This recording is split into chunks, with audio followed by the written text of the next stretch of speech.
shot, and beautiful. Weisen. It's time for high school sports, right here on your home for local sports, the NCWLIFE Channel. Today's broadcast is brought to you by August Edge Real Estate, Blue Lagoon Pool and Spa, Confluence Health, Dick's Heating and Air Conditioning, Doghouse Motorsports, Global Car Care, the Highlander Golf Course and Grill, JDSA Law, Laura Mounter Real Estate, Les Schwab Tires, One Way Construction, Pat Armstrong Ford Lincoln, Save Mart, Sangster Motors, Wenatchee Power Sports, Earthwise Pet, and Chelan Douglas Casa.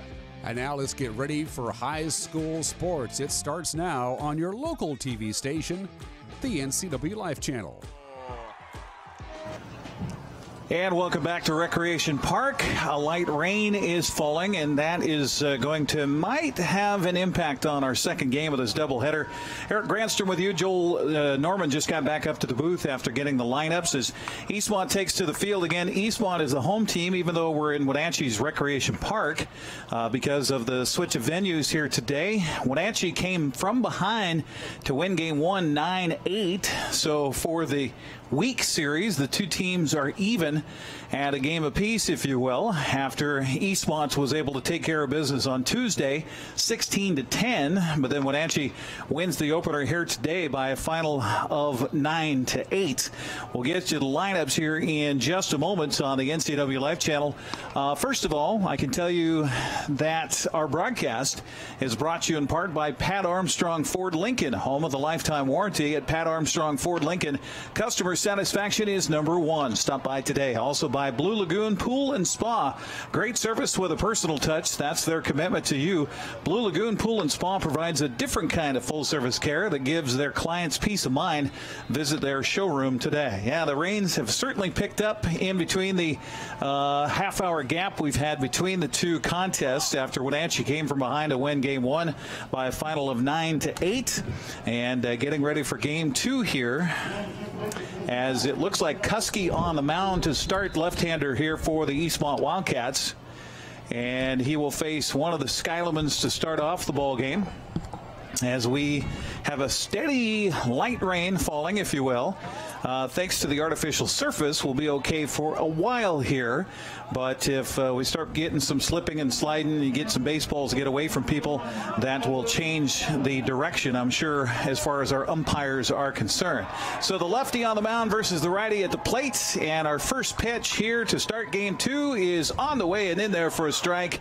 0-1 the count to Tyler Skyleman to lead it off here for the Wenatchee Panthers. Joel, I'll give you a chance to catch your breath and get the lineups here. The 0-1 pitch is a swing and a high fly ball to left center, or right center, I should say, and right under it is Hunter Ruhl to make the catch for the first out. So one batter up and one batter down here for the Eastmont defense in the top of the first inning. And with one out, that'll bring up Dylan Kane, center fielder here for the Wenatchee Panthers. Again, strangely, Wenatchee, the visiting team here on their home park at Recreation Park here this afternoon. Temperatures in the 60s with a little light rain falling. A bunt attempt up the third baseline. Beautiful bunt. Third baseman comes in, barehands the ball, throws not in time. So a beautiful bunt by Kane gets himself aboard, and that'll bring up Luke Byer here for Wenatchee. So the Panthers with a runner aboard and one down, and Byer stepping into the left-handed box here for the Panthers. Great ball game to start our day today. Back and forth contest with Wenatchee coming out on top by a final of 9-8. Kuski working from the stretch. Left-handed pitcher against the left-handed batter. First pitch fastball misses outside for ball one. 1-0 the count. Eric, we've actually got Cooper Richards starting here in game one, number 4. Oh, okay. Yeah, it looked like Kuski was similar delivery. It did. Absolutely. It did. All right, so Richards on the mound. This pitch swung on and popped up, foul and out of play on the third base side. It'll get out of play, so the count evens at 1-1 strike.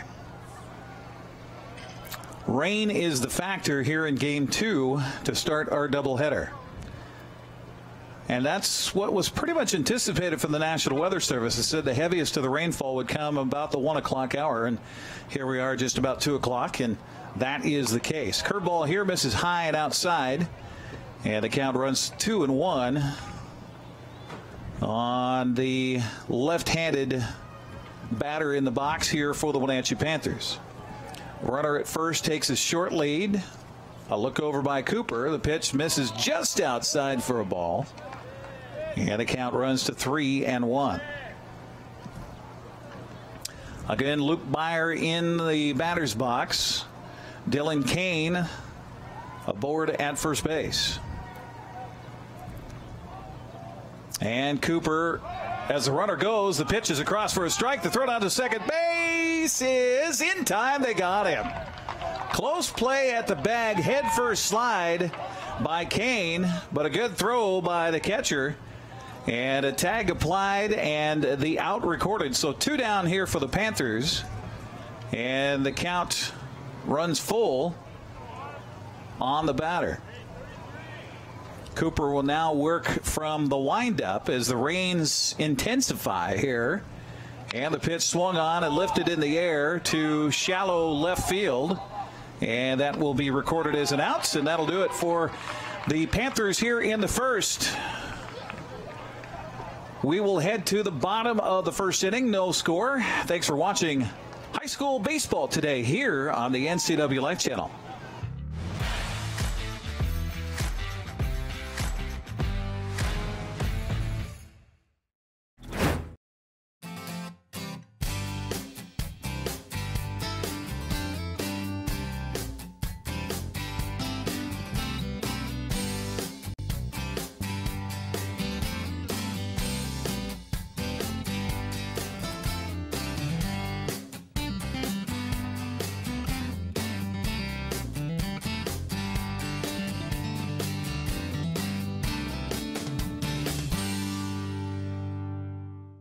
When you call Dick's Heating and Air Conditioning, you're calling on 35-plus years of experience in the Wenatchee Valley. Spending extra time in your home, you may have discovered an unwanted aroma. Stinky feet, pets, who knows what. Call Dick's today about installing their Train Clean Effects electronic air cleaner or a Rheem Halo ultraviolet air purifier.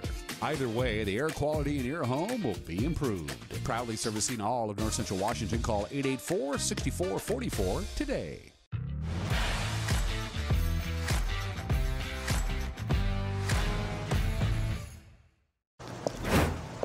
Well, the rains have really started to fall now, and I am surprised that they're allowing this game to continue right now because it is really coming down here at Recreation Park. We shall see what the umpires decide to do here. In the meantime, it's Tyler Skyleman that is on the mound here for the Wenatchee Panthers warming up as we bring you our broadcast here on the NCWLIFE Channel, brought to you in part by Chelan Douglas Casa, court-appointed special advocates for children, also by Highlander Golf Course and Grill. Enjoy your day at Highlander Golf Course. You can reserve your next tee time or plan a party in their simulator rooms. You don't have to be a member to dine in style. Give them a call today at Highlander Golf Course and Grill. So that's what you don't want, is the baseball to get out of somebody's hands as you throw it around the horn and get out onto the grass on the outfield and get soaking wet. So we'll see if they give a new baseball to Tyler Skyleman before he throws his first pitch. No? Yep. He's asking for a new baseball. So Austin Popoff will lead it off here for the Eastmont Wildcats, trying to bounce back from a Game 1 loss here. And we do need to talk about what happened in the latter part of the game in Game 1. We'll get to that here in just a moment. It's in reference to the coach for Eastmont, Darren Hoff. Curveball here is in for a strike from Skyleman, and the count 0-1 on Austin Popoff. Leadoff man here for the Wildcats, who did a great job on the mound in Game 1. He ends up taking the loss, however. And here comes the 1-0 pitch. It swung on and fouled back into the screen on the first base side. So the count evens at 1 ball and 1 strike. Well, they moved the games from Dan White Field over here to Recreation Park because of the artificial surface on the infield.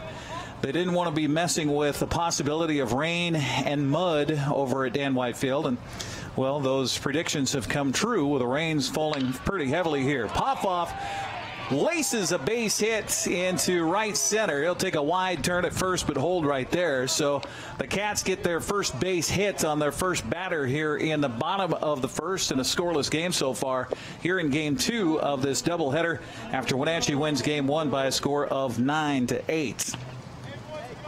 So after Popoff will be Cooper Richards. The pitcher will step into the left-handed batter's box here for the Wildcats. As Skyleman will work from the stretch, right-handed pitcher checks behind his back at the runner at first base. Popoff with a short lead there. Bunt attempt is fouled away behind home plate, and the count goes to 0-1 on Cooper. You can see back behind home plate, even though there is a cover over half the stands at Recreation Park, half the stands are not covered, and so there's a large umbrella that has popped out with the rains falling steadily here on this Saturday afternoon. The 0-1 pitch is a curveball missing low and inside for ball one. Evens the count at 1-1 from Tyler Skyleman. Defense on the infield back in double play depth. Outfield playing pretty much straight away for the left-handed batter. And the 1-1 delivery from Skyleman. Bunt attempt again. Did he hold back on the pitch? Looks like he did. Outside, missing for a ball. 2-1 to count. And they're going to appeal out to the base umpire here. Not a bad idea by Skyleman, because it looked to me like he pushed that bat across the plate, which for all intents and purposes would be considered a strike. So 2-1 to count with a runner at first. Nobody out here in the bottom of the first in this scoreless game 2 of our doubleheader today, and almost picking off Popoff. He froze momentarily over there at the bag at first base. Skyleman's throw not quite in time. 2-1 to count to Cooper. Bunt attempt again. This time skitters out in front of home plate. Tough play by Skyleman. He throws, and it's in time. So the sacrifice bunt will move Popoff over to second base. 1 out in the inning for Eastmont. And stepping to the plates will be Lucas Browning. Did I get that right? Oh, excuse me, Hunter Ruhl. Hunter Ruhl will step in. Ruhl again doing well at the plates here in game 1 today for Eastmont. See if they can come through with 1 out. The swing and a foul back and out of play on the third base side. 0-1 to count to Ruhl. Popoff, lots of speed out there at second base, so it wouldn't take much here by Ruhl to bring in the first run of the game. The 0-1 pitch in there for a strike. So Skyleman ahead in the count, 0-2 on Hunter Ruhl. Hunter in the left-handed batter's box has been a busy guy out in center field in game 1 today. The 0-2 pitch is swung on and laced into center field for a base hit. Popoff is going to take a turn at third. He's going to come home. Here comes the throw, cut off, no throw home, and a run will score as Eastmont takes the early lead here, 1-0 on the RBI single by Hunter Ruhl. Great job at the plate by Ruhl on an 0-2 pitch. Laces it into shallow center field, and a run will score. Eastmont again, as they did in game 1 today and in the first game of the series on Tuesday, takes the first lead of the ball game. That'll bring up Lucas Browning here for the Wildcats with a runner at first and 1 down here in the bottom of the first. Pitch by Skyleman high and outside, skips out of the glove of the catcher for a moment, but no offer by the runner at first to move to second. 1-0 the count to Browning for Eastmont.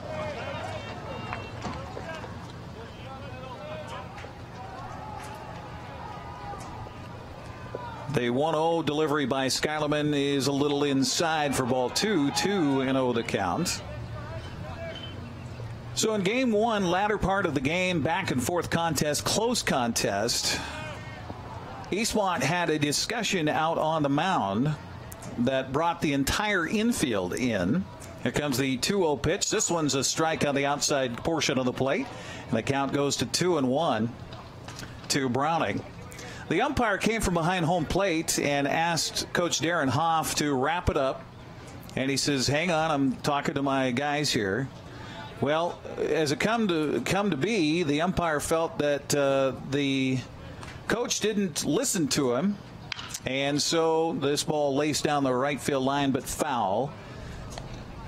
And so the circumstances developed that the umpire ejected Coach Hoff from the game. Now, Coach Hoff didn't agree with that. Of course, you're ejected. The umpires had the final say in that. Now, normally speaking, that would mean that Coach Hoff would not be available to coach this second game of the doubleheader. However, Eastmont is appealing the ejection as a misapplication of the rule. This pitch is swung on and grounded to second. The throw to second for one. The relay to first in time for the double play. 4-6-3 on your scorebook as Wenatchee's able to hold Eastmont to just one run. It's a 1-0 ball game as we head to the second. You're watching baseball today here on the NCWLIFE Channel.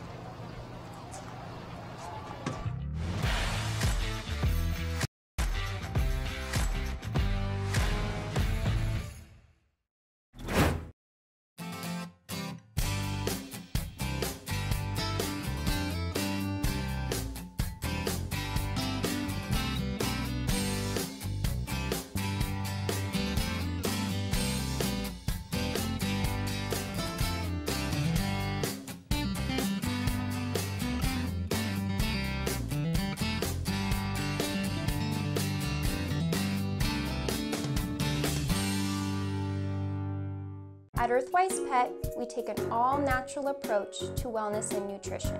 Our professional certified groomers were trained by the best in the Pacific Northwest.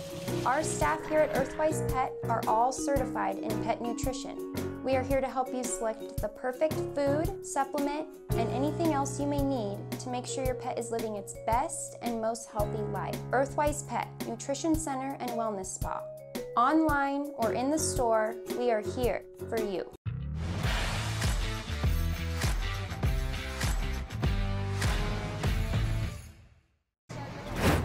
1-0 ball game. Eastmont on top as we head to the top of the second inning. Let's toss it over for the play-by-play with Joel Norman. Thank you, Eric. As we get set to start this second inning, Cooper Richards back out on the hills. He delivers strike one to Jack Covenant. Give you the full Wenatchee lineup in just a moment here. A couple changes at the bottom of the order, otherwise pretty similar to what we saw in game number one.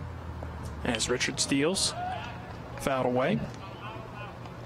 Covenant in that cleanup spot in game one was 3 for 4, 2 runs scored, and an RBI. All 3 of his hits were singles. Had a single in the 6th inning to drive in a run, part of that big 3-run frame. Wenatchee put together a 3-run 5th, a 3-run 6th, 2 more in the 7th to go on and pick up the win. Connects on this one to the opposite field, but right in position, hits it to Murphy for out number 1. Let's take a look at that full lineup for Wenatchee. We'll start from the top. Tyler Skyman, the pitcher, led off. Dylan Kane batted second. He's in center. Luke Byer, the catcher, batting third. Jack Covenant just popped out to right field. He's at first base. Batting fifth, playing in right field, Preston Brownlee. Batting seventh at shortstop, Isaac England. Batting seventh, playing at second base, Joe Skyleman. Connor Christensen is in left field, batting eighth. And Chase Dixon over at third base, batting ninth. Strike one on the first offering. So Christensen and Dixon being inserted into today's lineup. And our starting lineups are being brought to you by Stevens Home Group, your local expert real estate advisors. Find them on Facebook at Stevens Home Group. But Richards lost his hat on that last pitch. Tossed a scoreless top of the first inning. Did allow one base hit. That was to Dylan Kane, but he was caught stealing by Schneider. Richards in game one for Eastmont played in left field. Also played there on Tuesday against Wenatchee. Swing and a miss. Big cut and a miss. We have a dog here somewhere that's not happy. I was going to say, not the natural sound we were expecting, but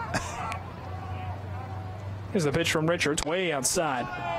And that's the type of pitch, Eric, you got to wonder if it slipped because of his grip.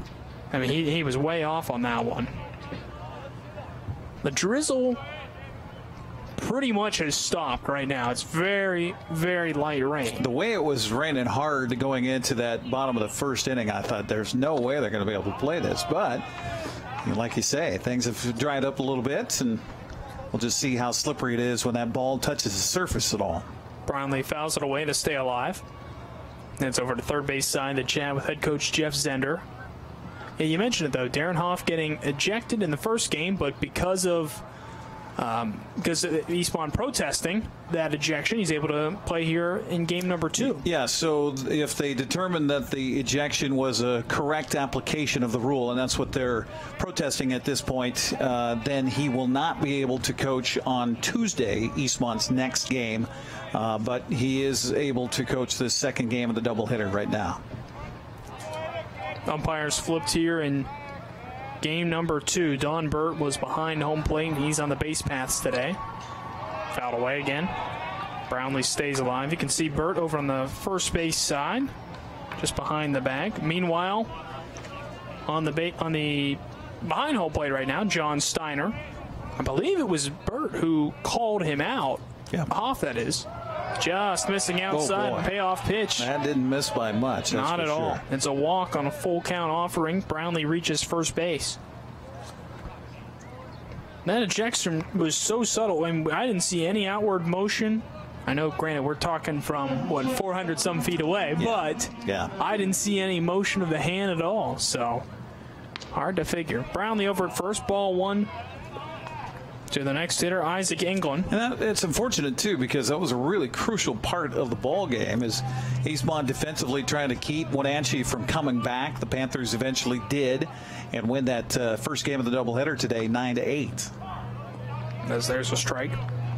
The game had just a little bit of everything. We talked about it, sending men in motion, these double steal attempts, really solid pitching from the relievers from both sides for a little bit. Everything but basically a home run. But you don't see that too often at Rec Park anyway. No, if you get a home run here, you've hit it well. You should make a plaque for high schoolers who hit a home run at Rec Park. It's incredible, especially with how many of them are right-handed hitters. Yeah. Going out to left field. I'm trying to remember, the Panthers, when you did games back for us in 2019 in the spring of the last time we had baseball here on the NCWLIFE Channel, last time these kids were able to play baseball before this season, Wenatchee had a catcher who was also a wrestler. I'm trying to remember his name right now. But see, I got the same scorebook. Let me see. He hit, I think, a couple of home runs here at Recreation Park. You're thinking of Ronan Haynes, right? Yes, Ronan Haynes. There you go. Yeah, he was a real solid backstop. That's a shame. A lot of the guys Wenatchee would have had last season. Yeah. 13 seniors would have been on the team all in all. Pitch misses for a ball. Richards loses his hat once again. 2 outs, 1 on here in the second inning. Yeah, and Coach Jeff Zender not shy about sharing how he thought he had a state championship quality team with all those seniors on that club a season ago. It's tough to play the what could have been, but it's hard not to with how much time he had to think about that too. Nice changeup, it looked like, from Richards. Drops in for a strike.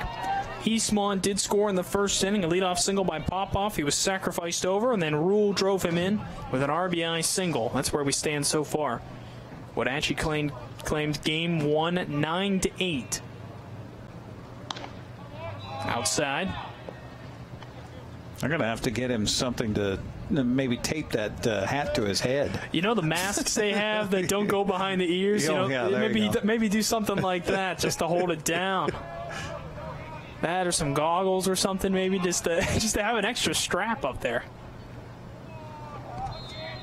Joe Skyleman at the plate. The pitch, swing and a miss. Hat goes flying. And Wenatchee sent back to the dugout. Nice inning once again for Cooper Richards. He picks up back-to-back strikeouts to end it. And after an inning and a half, our score, Eastmont 1, Wenatchee nothing. And we'll be right back after these messages on the NCWLIFE Channel.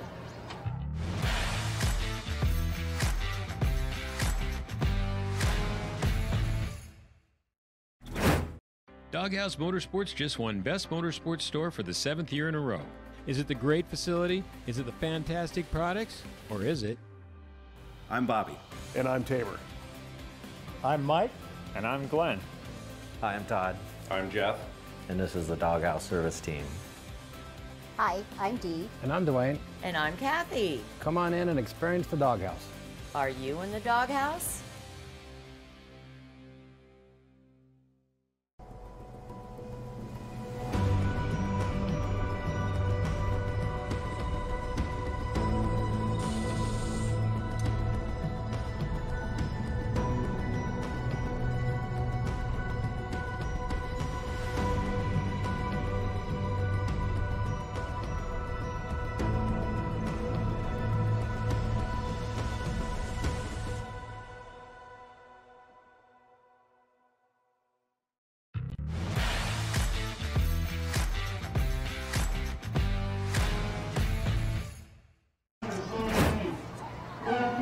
Eastmont leads 1-0 as we start the bottom of the second inning. Joe Murphy leading things off. Boy, he had a great throw late in game one to keep Wenatchee from taking the lead at one point. Steps in and takes strike one from Tyler Skyleman. Murphy, Singleton, and Schneider due up for Eastmont. Only real difference in their batting order, Dylan Esparza is in left field batting 8th in game two as Skyleman misses outside. We've got behind us here lacrosse going on in the Apple Bowl, and Wenatchee Valley Thunder just scored with 22.6 seconds left to win their contest 7-6. So a pretty good crowd behind us here, and they erupted with that one. Slapped over to the left side. England with a long throw. Can't get it there in time. It's an infield single for Murphy to lead off the second. I think even if the throw was fielded cleanly over there at first base, he was in there safely. A lot of speed up the base path. The way that was hit, England was really deep in the hole, and he had a tough play. Yeah, it's been a full day, though, here in Wenatchee of lacrosse and baseball. I mean, you got to think both sides, both crowds are looking and wondering how the other side is doing throughout the day. But it looks like the lacrosse has wrapped up for the day. Pitch in the dirt. Murphy scampers back to first. Probably could have ran on that one.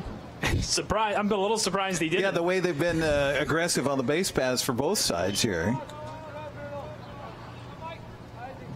Michael Singleton at the plate at third base today. And a couple errors in game one. Looking to see if he can atone for that at the plate here. From the stretch, Skyleman misses.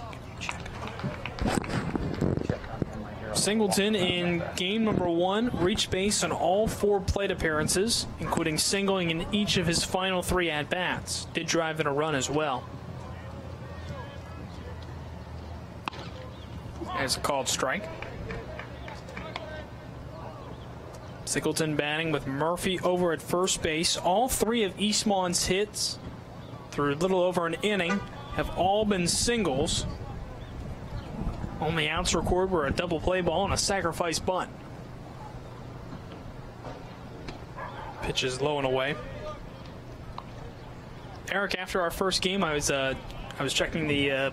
I heard from my parents they were watching, and they voiced their opinion on their own favorite baseball movies. Oh, we were talking about those. Yes. Now my dad threw one out there as it goes a little ways back. Okay. Pride of the Yankees. That's exactly it. Yeah. You guessed it. You betcha, baby. Face hit to right center field, ball tailing away. And that'll put runners at the corners as Murphy advances over to third base on the single by Singleton. Back-to-back base hits have runners at first and third for Eastmont. You know, you got to play a little bit on the name game there. I mean, of course, Singleton would have a single. Yeah. Yeah. Sometimes it's just in the name. Just like that. So what else? What other movies did they talk about? They just mentioned that one. My dad said that was his favorite. Of course, with Gary Cooper. You bet. Yep. Playing the Yankee Clipper. You know, the cool thing with that movie, Babe Ruth is actually himself in that movie. Yeah. Which always gets me. He's right. Like, you couldn't get that today. It also just shows how Ruth was just larger than life. Mm-hmm. First pitch misses to Logan Schneider. I was thinking more about some of my other favorite ones after the game. Moneyball's a favorite. It's a newer one, of course, based after the novel. Of course, now the Oakland's on their tear again. I've got a friend group. We're all pretty big fans of that movie. We said, I got to go watch Moneyball again now that the A's are winning. Skylerman steps off. That, for Moneyball, I think you really have to be a baseball fan to like that movie. Absolutely. Because of all of the backstory that's very specifically baseball. Yep. Pitch is a little bit high. I'm blanking on one. If you hate Moneyball, you'll probably love this movie. It's the one with Clint Eastwood, Amy Adams, Justin Timberlake. Oh, man. Trouble with the Curve. Trouble with the Curve. Yeah. If you hate Moneyball, you'll probably love Trouble with the Curve. Yes. Because they pretty much make fun of advanced statistics. Yeah, that's true. They're misinformed in my opinion, but it's a nice movie.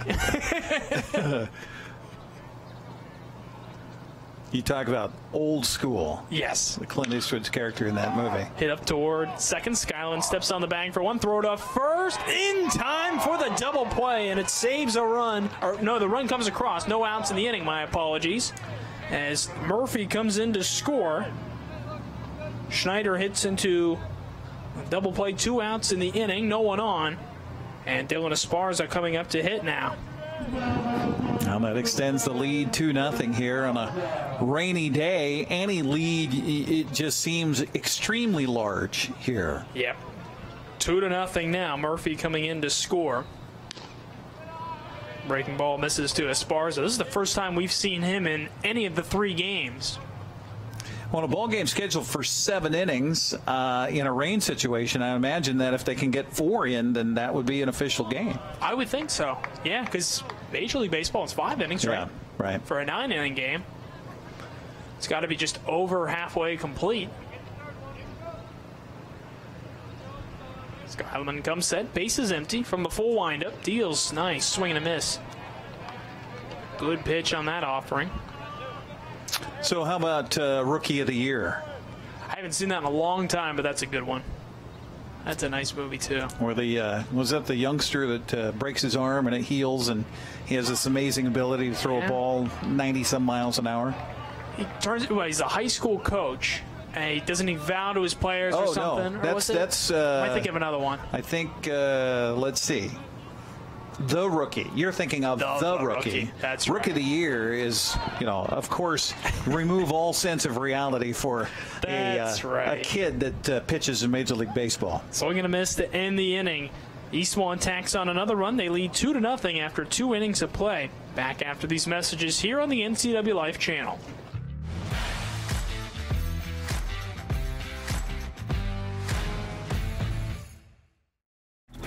JDSA Law is a proud sponsor of these local sports broadcasts. They've been serving North Central and Eastern Washington since 1946. For over 70 years, their team of dedicated professionals has delivered quality, innovative legal services. JDSA Law partners with you to provide the finest legal advice and support as you navigate your personal and business challenges, risks, and accomplishments. At JDSA Law, they salute our local athletes and wish them well on another excellent season of competition. My name is Brian Thorpe. I own Global Car Care in Wenatchee and have been here for about 25 years. Brian started Global Car Care as Brian's automotive alternative on Orondo Street. Some customers were following Brian since Brian's automotive time. No, we're just grateful to be part of this community. This is where I grew up. We want to do our part to be a valuable part of this community. We want to thank you for trusting our business for 25 years.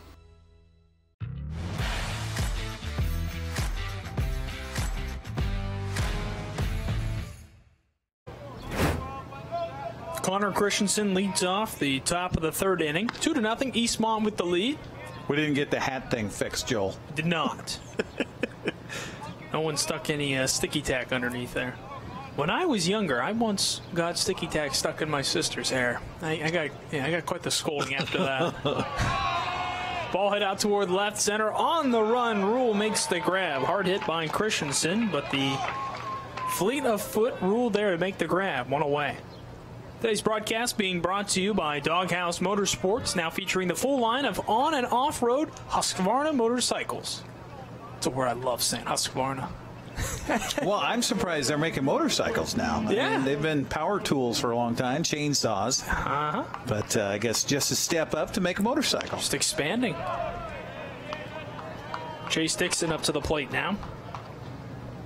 I guess that pitch missed outside. Didn't miss by much. That sure looked like it was in there. Playing at third base today. Dixon did not play in game 1. Did play on Tuesday and was in left field. He went 1 for 2 in that one.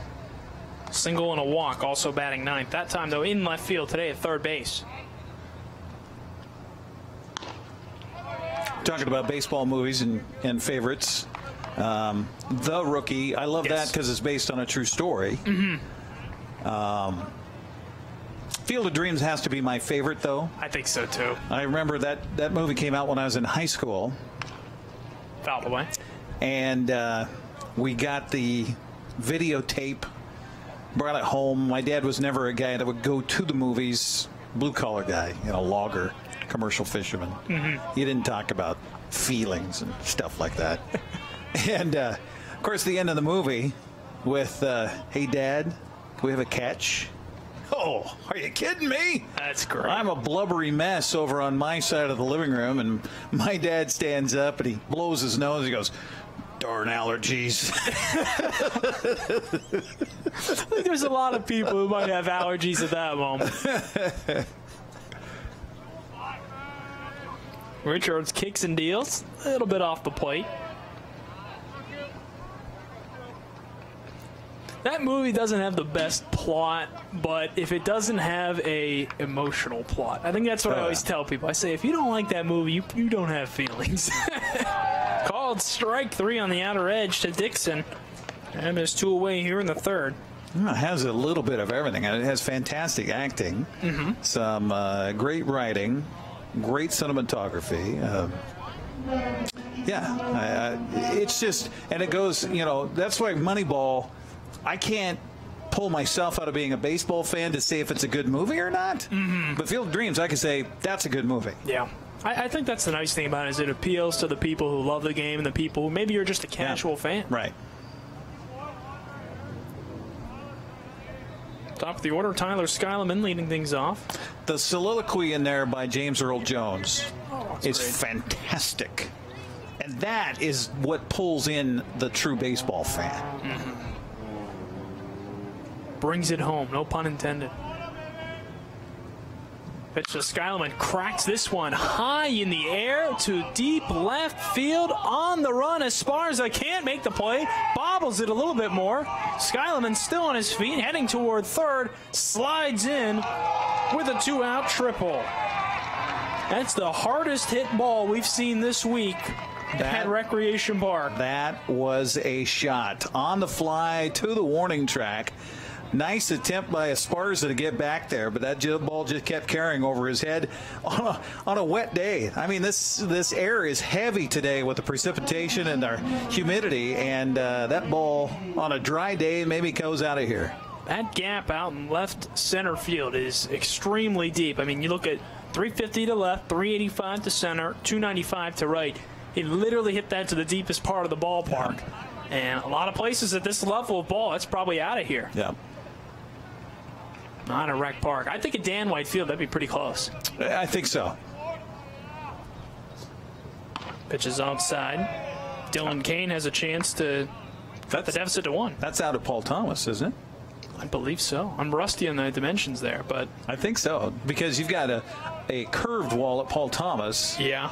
And we got corners here. Well, the one, this one misses low. The one thing, that was deep left center. It's 410 to center there, if I remember right. I forget what it is to the poles. I want to say 320 or so. But you might be right. It might have, where that was hit here, I think that might have been out there. Fouled away. Yeah, so basically we can say any other park in the town of Wenatchee or East Wenatchee, that would have been a home run. we can definitively say that. Yeah. And then, of course, the line from one of my other favorite baseball movies, Bull Durham, comes to mind. As the ball gets away to the backstop, Skyleman slides in, and he is safe. A pass ball leads to a run for Wenatchee as they're on the board. They cut the deficit in half. It's 2-1 Eastmont now. That run comes with 2 outs here in the third. You were saying, Eric, your other line? Just in reference to another Kevin Costner movie, right? Am I correct in Bull Durham? Yep, he was catcher he's in the catcher in that. Yep. Crash Davis, and he goes out to talk to, was it Nuke Lelouch? I think that's it. And after a guy just kills a home run out of the ballpark, and then Crash comes out and says, don't worry, you know, there's some parks that wouldn't have been out of. Well, name one. Grand Canyon. Oh, man. Walk to Dylan Kane will continue the inning. Luke Byer steps in now. But you got to love Bull Durham. That's a classic. Especially you being involved in this level of baseball where you hope to be wandering around in the minor leagues and following these guys. Yeah. That's a fun movie that exposes a lot of the realities of the game at that level. That I don't think a lot of people consider. Well, especially the conversations on the mound. Oh, absolutely. and some of the discussions that happen about superstitions and things like that. And a remarkable thing I've noticed with the sport, not just baseball, but maybe baseball because there's more levels. Say in a moment after this pitch. Runner takes off from first base, pitches outside for a ball. Sliding in there with a stolen base is Dylan Kane. Got a great jump. Yes, he did. Swipes the bag. And after walking to extend the inning, he's in scoring position. Byer has a chance to plate him to tie the game.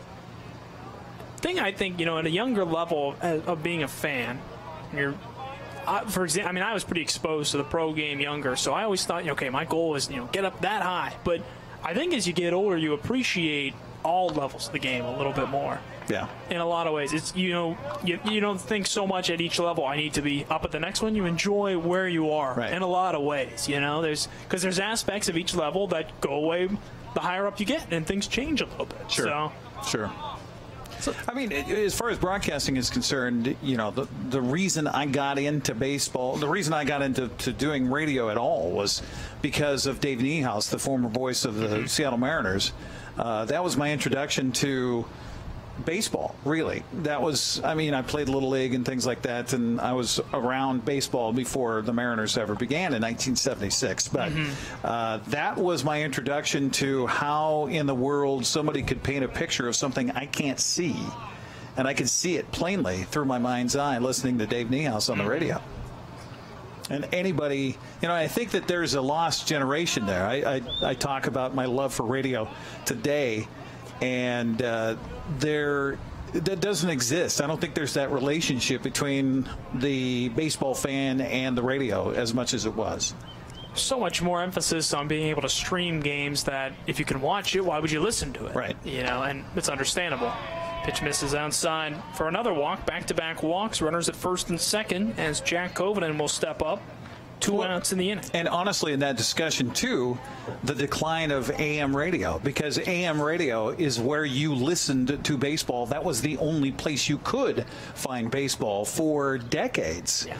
That was the location. And now you buy a new car, and you're lucky if it has AM radio at all. That's very true.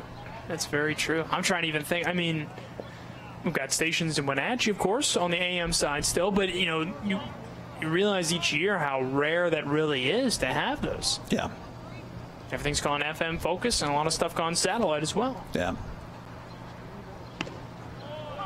Strike one to Jack Coden. Well, and then you take the next step talking about baseball movies.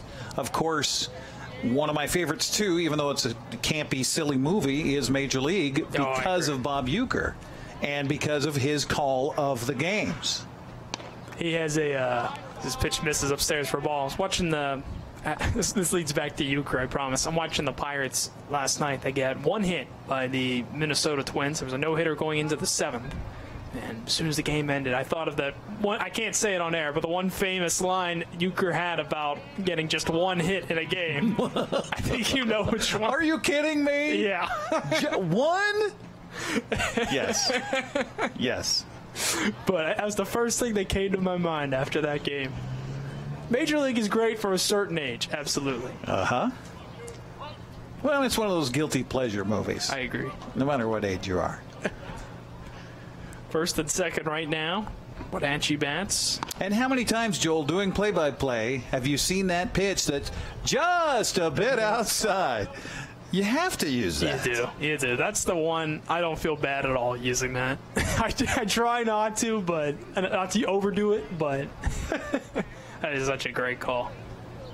And Euchre's still going strong. Oh, yeah. He still sounds great on air. Well, my introduction, see, this is the age thing. My introduction to Bob Euchre, I had no idea that he played at all. It was when he started showing up on Johnny Carson's show. And, I mean, he just had one great story after another. And then I realized, oh, this guy does radio. Oh, he played. He was a catcher. Yeah. Oh, okay. Then I like him even more. Here come the rains again, by the way, Joel. Yeah, it's picking back up again. Big pitch coming. Covenant fouls another one away. For Wenatchee, you're hoping you can at least get one more on here, maybe, before this game is paused at all. This is rivaling where we started today's game. Game 2, that is. We got through game 1 with pretty much no rain. There was a little bit of a sprinkle here and there, but that was it. But game 2 here, it's kind of been off and on throughout. That's the reason why we're here, though. Hit over to third. Singleton bobbles it. Fires to first. Gets away. In to score easily comes Kane. Byer trying to score as well. The throw home can't be handled. He'll score 2. Covenant will move up to third on the play, I believe, unless he's tagged out. He is. And that ends a dramatic top of the third inning. Wenatchee plates 2 on a throwing error before Covenant is retired, trying to advance all the way over to third base. So we're all tied back up as we go to the bottom of the third inning. 2-2 our score. Eastmont coming up to hit in a moment as we're watching high school baseball here on the NCWLIFE Channel.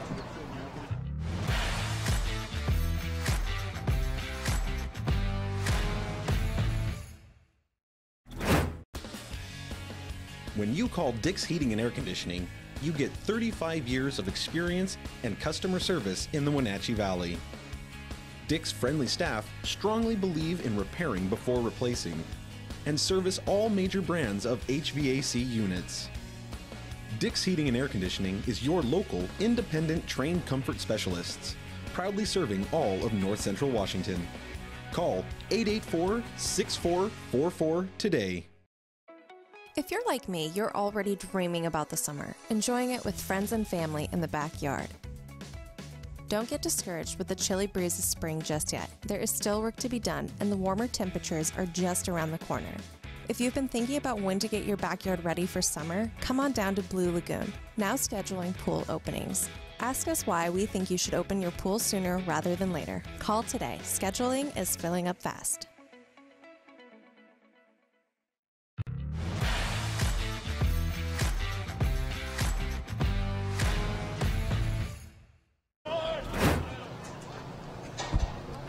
Back here at Rec Park with Wenatchee now leading 3-2. We were trying to wrap our heads around what all happened at the end of that third inning of play. So it goes down as an RBI single by Covenant. Throwing error brings in 1 run. This ball is fouled away. Elijah Smiley stepping up to the plate. 3-2 now our score. So you look at how everything happened. Tyler Skyleman tripled with 2 outs. Came in to score on a passed ball. Back-to-back walks to Kane and Byer. Pitch misses from Skyleman. And then an RBI single by Covenant scores Kane. The throw, of course, kind of got away over at first, but he would have beaten that one pretty much either way. So the throw coming home got away from the catcher, Schneider. There's a ball, even with the line. Fair ball, throw to first is not in time. Infield single for Elijah Smiley to start this third. And then the put out going to third as Covenant went to second on the throw home. That went 2-5 on the put out to end the inning. So 3 runs, 2 hits, and no one left on base. How about that? 1 error in there as well. Joe, we were talking about movies and Field of Dreams being my favorite. I swear that came out when I was in high school, but I guess it didn't. It came out after I was afterwards out of high school. Yeah. How about that? That baseball game we're referring to with the Yankees taking on the White Sox will be on August 12th. August 12th? Yeah. That's exciting. Yeah. I'll be watching How fun will that be to watch that? That's the type of one where I would have to think long and hard. If I had the ability to go to, I'd have to think, how much would I spend to go to something like that? If you had the availability, but I don't know. That's going to be the goal one of these years, is just to say, you know what, this is something I've always wanted to do. I'm going to go to that. But, if this wasn't baseball and we weren't a sport stuck in our past, the game they probably would have done for that, right? White Sox Reds. Yes. But I couldn't see baseball ever saying, no matter how long it's been, even if it's been 100+ years, I can't see them saying, yeah, we'll do that game for this. Ball hit over toward third, throw towards second, sails into right field. Smiley stays put at first base. Some of what we're seeing, I'm afraid, here is the result of the moisture that is falling from the heavens above with these errant throws. Yep. So I anticipate we're going to see a lot more aggression on either side of the base paths here to try to make fielders grab that baseball and throw it cleanly. You would think that's the only... Well, we talked about the other day. What's the lesson in high school sports? High school baseball? Just put the ball in play. Yeah, make them make the play. Exactly. Trying to put down a bunt here does Richards. He makes contact with the throw to first, goes into right field. Smiley went to third on the bunt, and he will come home and score. So it's a parade of errors on both sides right now, and Eastmont has tied it back up just like that. 3 batters into the bottom of the third. The story of the day is if you had a script at any point in time for the game, throw it out the window. It better last at least 2 innings, too. Exactly. So another error. That played Smiley. Back-to-back batters reaching base due to errors. I think if that ball's not wet and Skyline gets a good grip on it, he probably gets him. At first base, I would think it's going to be close, but I think he would have had him the way he was fielding that. He was close on the tag of him running up the first baseline. Yep. I wonder if he doesn't try to get the tag if he gets him too. Sure. You can't fault him for trying to do that. 20/20 hindsight. Exactly, but that was a good bunt too by Richards, and I don't think they were expecting that. Can you hear that in the background, Joel? The buzzing. If you hear that buzzing sound, that is the lights coming on here at Recreation Park. Shows you what the weather's doing and how the clouds have impacted our visibility here. Lights are coming on here at the park, and you can hear the buzz of electricity through the raindrops. A little bit high on that delivery from Skyleman. We were raving on Tuesday on a gorgeous day about the panoramic view we had here in deep center field.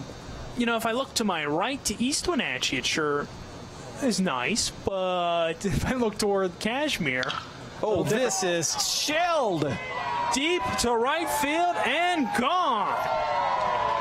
A 3-run bomb for Hunter Ruhl.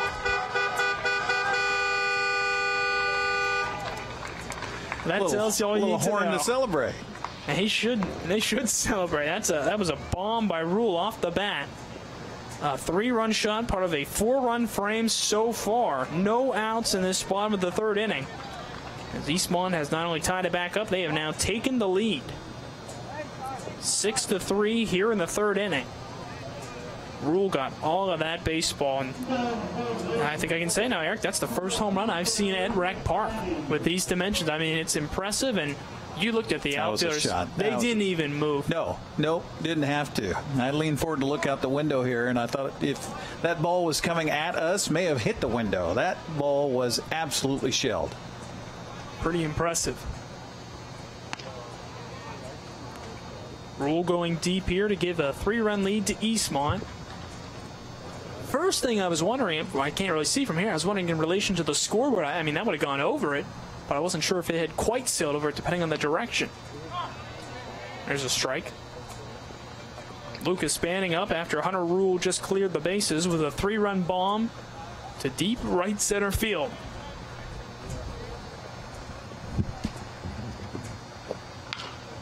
Banning fouls this to the cage behind home plate, first base side.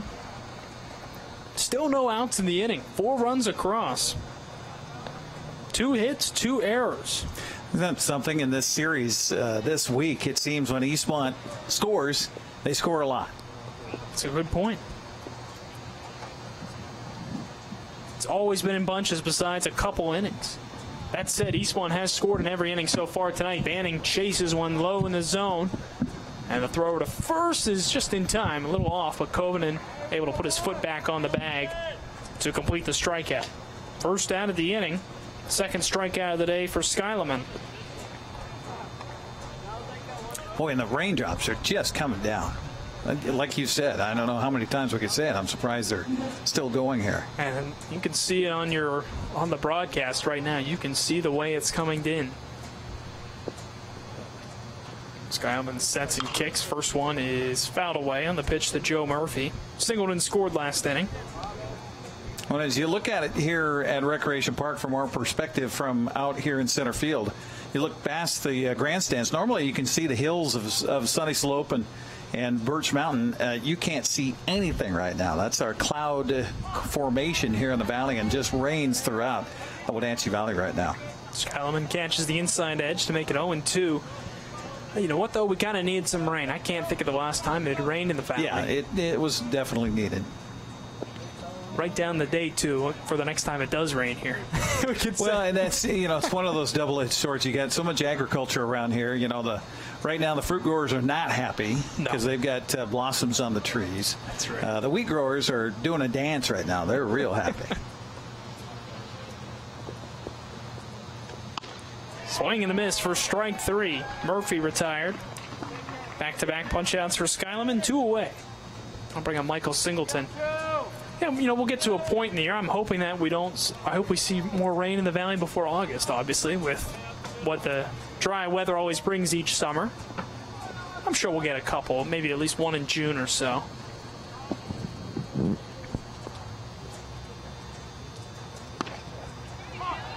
There's a called strike.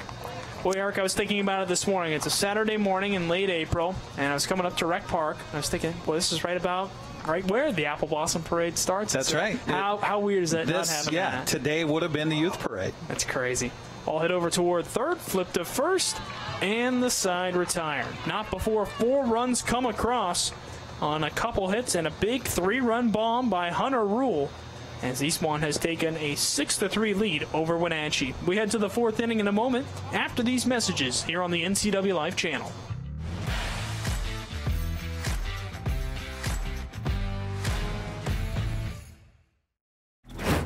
Make being home fun again. Blue Lagoon Pool & Spa has just what you need to bring fun back into your backyard. We have a wide selection of artesian spas and swim spas, new and used, to choose from. We are happy to announce we are now selling Rainbow Kids play structures with 50 models to choose from. To help finish off your entertainment area, we have patio furniture and Komodo Joe grills. At Blue Lagoon Pool & Spa, we have just what you need to bring family fun and entertainment to your backyard. Stop by today. Sure glad we went to Les Schwab. I'm glad the baby's still happy. Well, I'm just glad that along with tires, Les Schwab also does brakes, alignment, and a bunch of other safety services. I mean, if we had gone to a cheap tire store instead, I'd be a doggone wreck. My thoughts exactly. During the Les Schwab Spring Tire Sale, save up to $200 when you bundle select tires, wheels, and brakes. Les Schwab Tires, doing the right thing since 1952.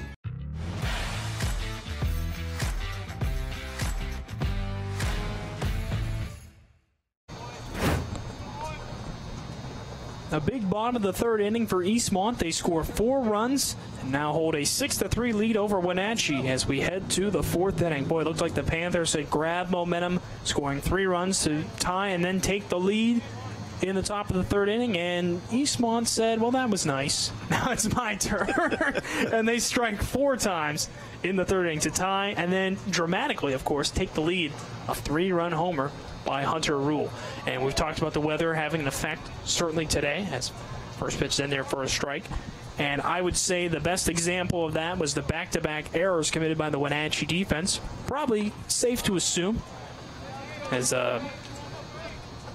Brownlee unable to check his swing on that offering. I think you put an asterisk next to those errors as rain-related. That's right. I mean, you look at how those go down. If there's another strike in it, you would think if those aren't errors, maybe the inning ends sooner, maybe it doesn't, or maybe Ruhl was going to crunch one either way, but maybe it would have been a 3-run shot. So, big swing and a miss. Boy, Richards had, or beg your pardon, yeah, Richards had him guessing that whole at-bat there as Brownlee goes down swinging for out number 1 here in the 4th. Isaac England stepping up.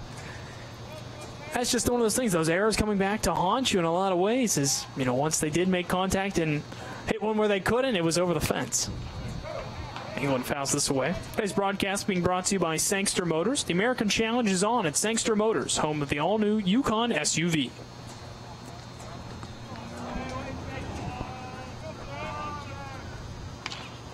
Here's a tapper hit third base side and goes foul. So who introduced you to baseball? My dad, easily. Yeah, a lot of my memories are just going to baseball games as a kid. I remember the first time I ever scored at a baseball game. I was right when I was learning how to score. This was 2007. So I would have been 11 years old at the time. Kicking the pitch from Richards, just off to Isaac England. And I always tell people a story. This was late April. It was a Pirates versus Reds game. And I was scoring at the game, and it just, you know how it can be tough to figure out sometimes. Pitch is in the dirt. And I'm having trouble, and my dad's trying to help me. Then at one point he goes, Joel, don't score while you're at the game. Enjoy the game. And here I am now scoring at the game. But I like to say I'm enjoying and able to score at the same time. Okay. So that's fine. I say, hey, take that, Dad. But swing and a miss. My grandmother was a huge baseball fan. In fact, we were talking about Dave Niehaus, the former voice of the Mariners. She loved Dave Niehaus so much that every year when spring training would break, before they started the regular season, she'd bake and send him a box of cookies. Really? Oh, yeah. And of course, he would write her back and say, thank you so much, Mrs. Granstrom, for sending the cookies. And she would score every game listening to the radio at her kitchen table. That is tough. Quickly, 0-2 to Joe Skyleman. That is real. I've scored a game on radio before, and it was only because the game wasn't on TV that day. Yeah. And that was tough. That's very difficult. Well, Bruce Bennett, the former statistician for the Wenatchee Apple Sox for a long time, because early going when we started the Apple Sox back in 2000, he had to listen to my broadcast in order to score the game, and we'd compare notes afterward. He'd say, what happened in the 6th inning? What does your book say? And of course, my book was just notes for me to keep track. I mean, yeah, I was keeping score while we were doing the game, but you know, it is hard to listen to a game and to be able to accurately record what's going on. Very difficult. Swing and a miss, and just like that, Cooper Richards strikes out the side. All 3 batters swinging to complete a 3-up, 3-down, top of the 4th. We go to the bottom of the 4th inning in a moment. It's Eastmont leading Wenatchee 6-3 as you're watching the NCWLIFE Channel.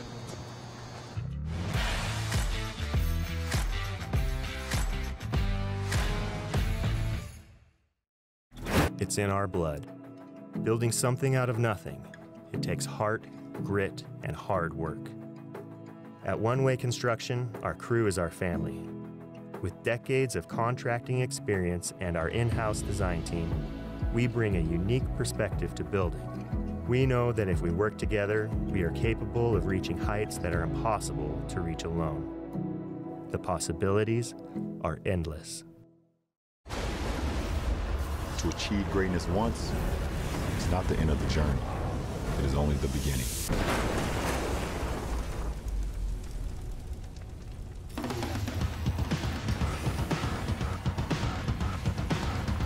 Introducing the next all-electric super truck.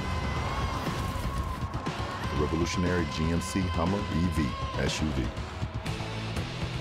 Reserve one now while they last.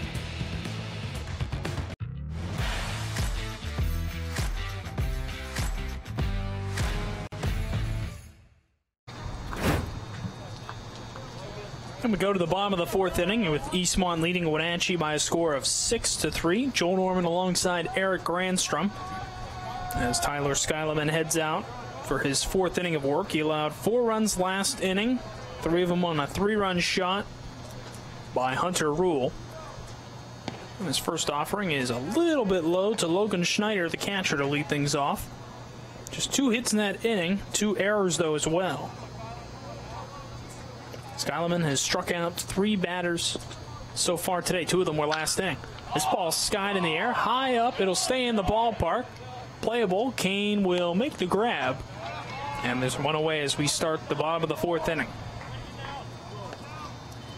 You know, Eric, with the rain, a long day of baseball, a change of venues, you know, sometimes winning game 2 of a doubleheader is really just a battle of endurance in a lot of ways, especially after that nail-biter we have in game 1. And I think that's what it's going to kind of come down to, is which team has a little bit more in the tank when we hit probably an inning from now. I started writing a book years ago. Haven't finished it. I need to. The name of the book is F Intestinal Fortitude. And that's kind of what we're talking about there. Being able to hang in there. The story is basically about my brother Sean, who has muscular dystrophy, who, despite all of everything he was told as a 15-year-old, that you're not going to be able to do this, you're not going to be able to do that, he did it. And so he's definitely my hero. And the book is about my brother Sean. That's really cool. Yeah. How many years you say you've been working on it? About 20 years. Wow. Because his story is still being written. That's the great piece about that. That's very cool. Dylan Esparza at the plate, struck out to end the second inning. Elijah Smiley due up after him.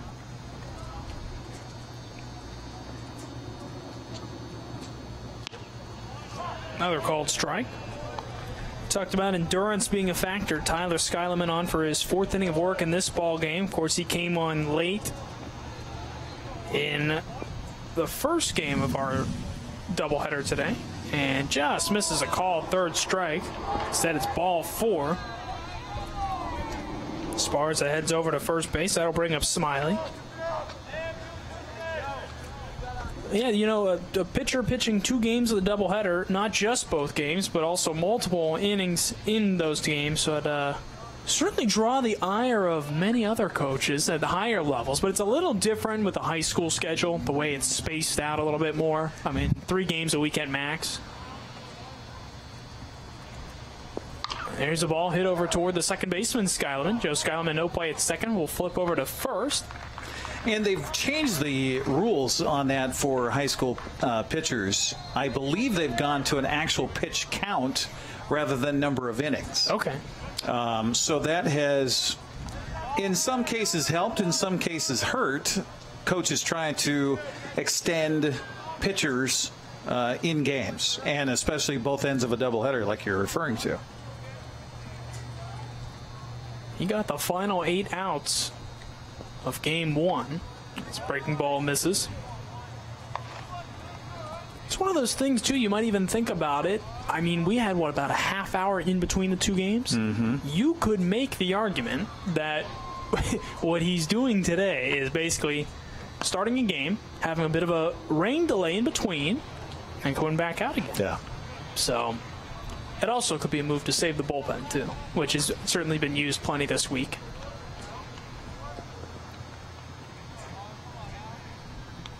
Runner off of second to Esparza. Reached on a walk and then advanced the second on a ground out. Austin Popoff at the plate right now has scored and reached base in each of his first 2 plate appearances. A single in the first, and then reached on a throwing error by Dixon, the third baseman, in the 3rd. Breaking ball misses, and that's another walk. Skyleman had not walked anyone prior to this inning. Now he's walked 2 of the last 3 hitters. First and second for Eastmont. As Cooper Richards, the pitcher, steps up to the plate. You know, and at some point, even if you have a dry baseball, anybody who's done anything outside in the rain, no matter how dry you try to stay, eventually everything becomes saturated. Your clothes are wet. You're wet. Your skin's wet. Yep. And that impacts how you hold the baseball, how you can hold the baseball. You just get, I mean, your fingers, like you're in the pool too long, they eventually just start soaking up all that water, and your grip on that baseball completely changes. Yeah. So just throwing a strike is a tall task. That's a good point about how you're out there, and it's not like you've got an umbrella. It's like, yeah, you can maybe, the ball's going to be wet the whole time, but you're all wet too, because... I mean, geez, you go to maybe the hat a lot, as you see him doing to adjust it. That's going to be just reaching to the bill of the cap. That gets your fingers wet again. Yeah. I was going to say the inside of the glove might be the best bet, but even then, it's holding the ball on. Hot shot over to first. Covenden handles it and steps on the bag for the final out. So after a couple of walks, Skyline able to pitch out of the trouble with a ground out to first. We go to the 5th inning. Our score remains Eastmont 6, Wenatchee 3. We'll be back after these messages from our sponsors here on the NCWLIFE Channel.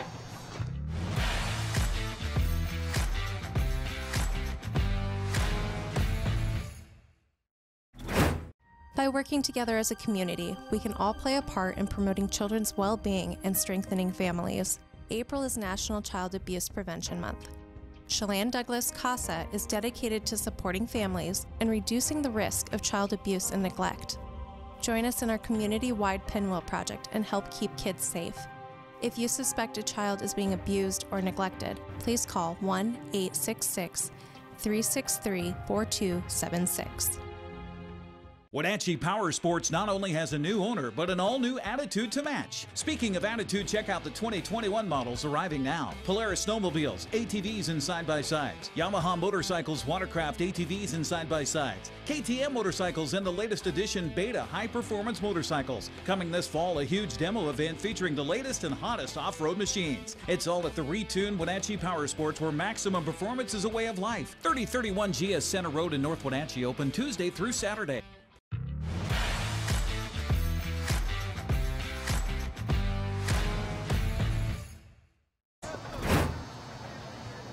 And we're on to the top of the 5th inning here from Recreation Park. Bottom of the order for Wenatchee, Connor Christensen, Chase Dixon. Then top of the order, Tyler Skyleman due up. As Cooper Richards' first pitch misses for ball 1 to Christensen. Popped out to right field to start off the 3rd inning. We mentioned Christensen did not play in game 1 of our doubleheader. Went 0 for 3 back on Tuesday. A couple strikeouts and hit into a double play. Continuous rain here as we move into a 5th inning, and by our accounts, we would assume this is an official game in case that the floodgates absolutely open from the sky. But the way it's been raining so far, and they haven't delayed, you got to think they'll probably just continue playing. They're just going to get it all in. That's right. Well, and to look at that from the perspective, too, Joel, of the whole reason they're even playing is to get these kids a chance to play baseball. Exactly. And so I think that they might extend what they would normally maybe think about delaying or... There's a hot shot into left field underneath the glove of Singleton over at third base. It's a leadoff single for Christensen to start the 5th. So the umpires, are going to give a little more to get baseball played. There is no postseason. Yeah. There is no district championship. There's no state tournament. There's nothing. They have these 5 weeks to get games in, so they're going to try to do their darndest to get them in. It's a great point, though, Eric. In a normal baseball season, what is the one thing that's usually going to prevent you from playing? Rain. Yeah. This year, it's almost an afterthought compared to everything else that could come up. Right. First pitch is strike to Chase Dixon. Christensen at first after the leadoff single. Yeah, let alone the whole vid thing. Yes. Lest we forget it. Yes. Jeez. Eastmont has action in the bullpen. They've got a right-hander tossing. Second offering to Dixon is fouled away.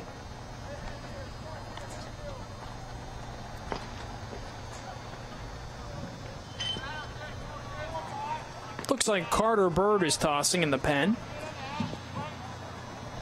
on the Eastmont side.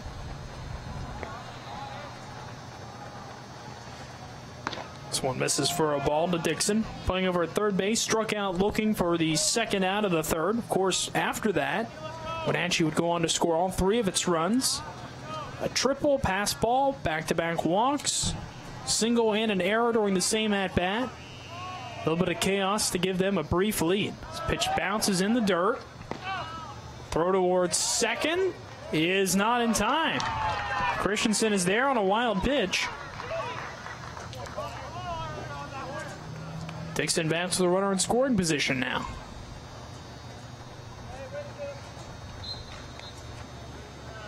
Game 2 of our doubleheader. Eastmont fell to Wenatchee in game number 1. 9-8 triumph for the Panthers. Scored 8 of their 9 runs in the final 3 innings. As this one misses to Dixon. The excitement we had in game 1 has been channeled, I'd say, a little bit differently in game 2. There's definitely been exciting moments, but it's not as many just suddenly dramatic moments. But I'd say the 3-run homer earlier by Ruhl was a big one, but it's been interesting how it's changed a little bit. Here's a hot shot out towards center. Speaking of Ruhl, he drifts a couple steps over to his left, makes the grab. Christensen scampers back to second base. I was ready. I had the hands are out. You didn't bring your glove, though. No, I didn't bring my glove. That's right. For those listening, we're broadcasting out in center. We've got the same center field camera view that you have. Our cameraman right above us, actually. You going to be back here on next Saturday as well, Eric, from this vantage point? Yes. Yeah, we'll be here. Brewster and Wenatchee doubleheader next Saturday here on the NCWLIFE Channel. Prior to that, on Friday, we'll have Moses Lake and Wenatchee girls softball from Walla Walla Point Park. So hopefully you'll join us for that. And prior to that, Tuesday, soccer with Eastmont playing host to Kashmir. Here's another high flying ball out towards center field. Ruhl has to go in a little bit further this time, but also makes that grab. Dixon and Skyleman retired on back-to-back pop-outs to center. Dylan Kane coming up to the plate now. You know, Eric, I'm just convinced, you did Apple Sox games from the third base dugout. You're calling, high school baseball from center field. Is it your goal to just find as many unique vantage points as possible? Well, Joel and I were talking before the first game of the doubleheader today when we did the Apple Sox early on when they were in the Pacific International League, and we played up in Coquitlam against the Athletics. The ballpark was, shall I say, very sparse, and the broadcast location literally was a picnic table, a wooden picnic table, chopped in half, leaned up against the backstop. And you talk about uncomfortable, because then, you know what that would feel like, because everybody on the field, because there was nobody in the 19 seats they had in the stands, there was nobody there to watch it. And so, but everybody on the field, every player could hear everything that I said, good or bad. That's incredible. That's incredible. You probably were hesitant to criticize too much. What I didn't want to do was pick on the umpires. That's a great point. The closest one to me was the home plate umpire. Yeah, and the game also, by the way, it was a doubleheader. Part of the team was late getting there because they couldn't find the ballpark. Nice. And there was a bases clearing brawl. An assistant coach for Wenatchee was caught on microphone saying some things you shouldn't say on the radio. Oh, boy. Said everything you don't want. Swing and a miss by Kane, and the side retired. We go to the bottom of the 5th inning. After these messages, Eastmont leads 6-3 over Wenatchee. You're watching the NCWLIFE Channel.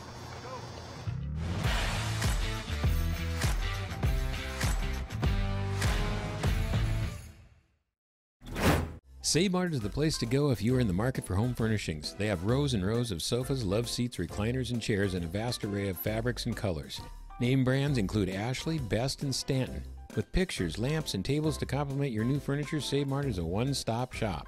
Save Mart offers 12-month special financing on approval of credit. Save Mart also offers free delivery, setup, and haul away in their service area. Serving the Wenatchee Valley for over 50 years. Located on North Wenatchee Avenue or visit online at savemart.net. Highlander Golf Course is proud to announce their 2 new state-of-the-art full-swing golf simulators with over 80 courses of virtual golf to choose from year-round. Or try their Laser Shot simulated firearm program, or gaming with football, basketball, and much more. Enjoy Highlander food and drink service from their full-service bar and grill in the comfort of their simulator room. Call the Highlander Pro Shop to book your time at 884-4653. That's 884-4653.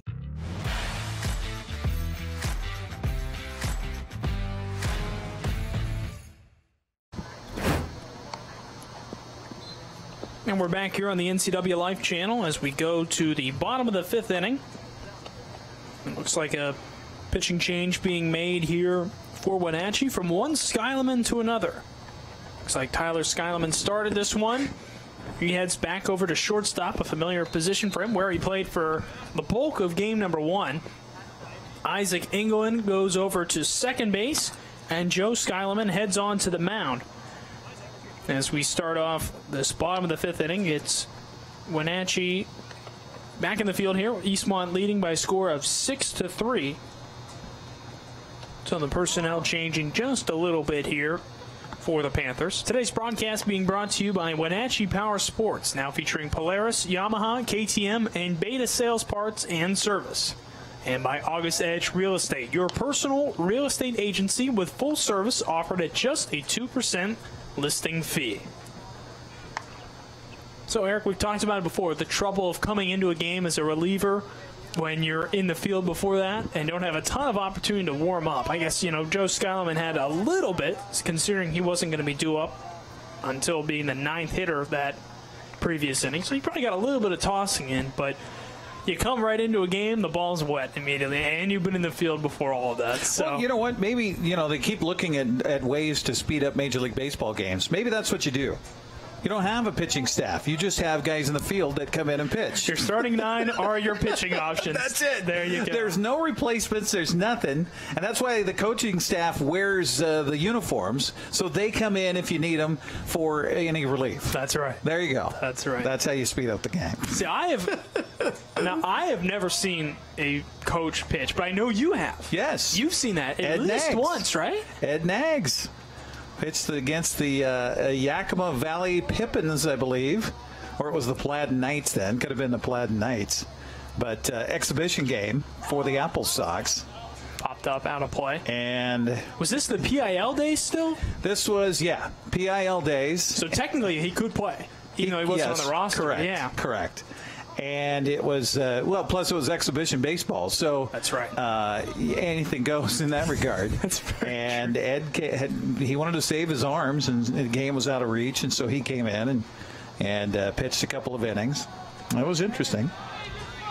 Hunter Ruhl starting things off here to begin the 5th inning. He's driven in 4 of the 6 runs today for Eastmont, including a 3-run homer in the 3rd. RBI single back in the 1st inning.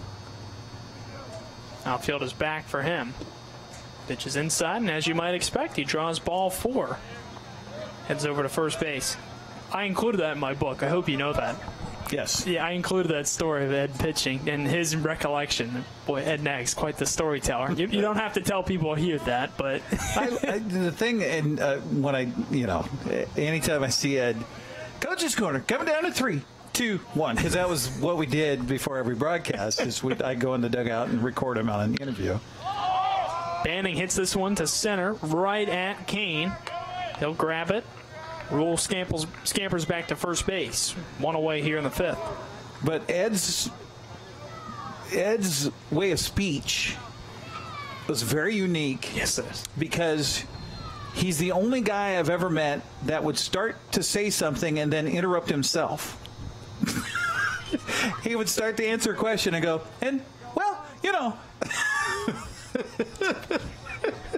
That's very true. He's had a history of a real impressive baseball work here in the Valley, though. Oh, absolutely. Ball hit right up the middle. Skips at the edge of the grass into center field.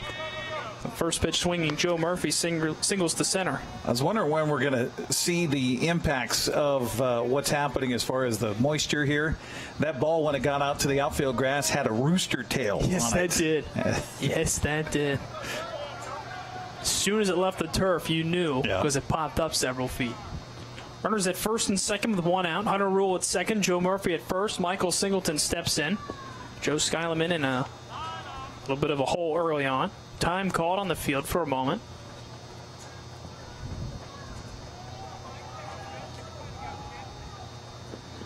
Did I tell you the story of being apprehended at the border? That's also in the book. Yeah.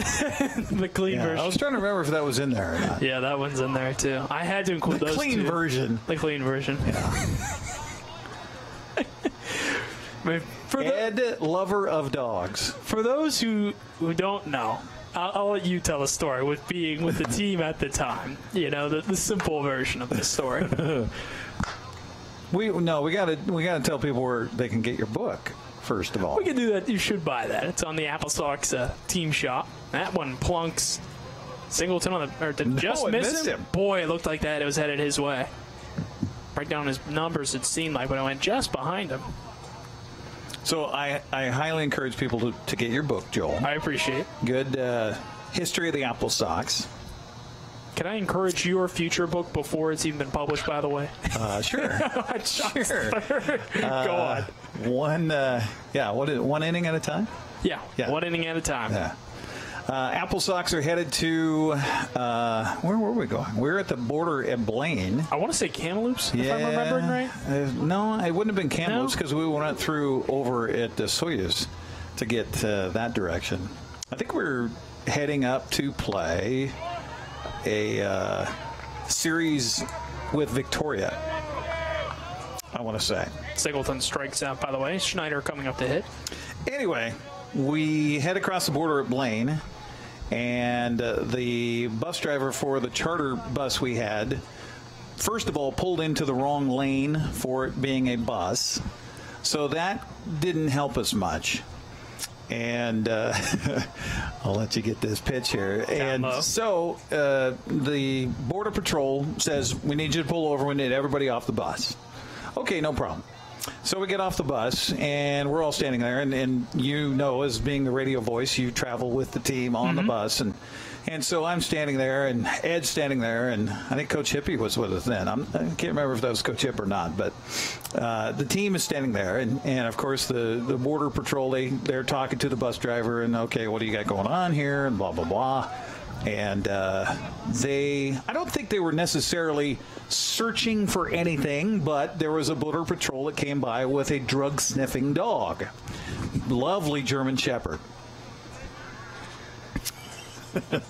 Oh boy. So the handler and the dog come walking past the whole lineup of baseball players and such, and the dog turns when it gets to Ed Naggs, the skipper at the time for the Apple Sox, and jumps up. And this dog was huge. I mean, just a huge German Shepherd. Jumps up, front paws are on Ed's shoulders, and of course, Ed is a dog lover.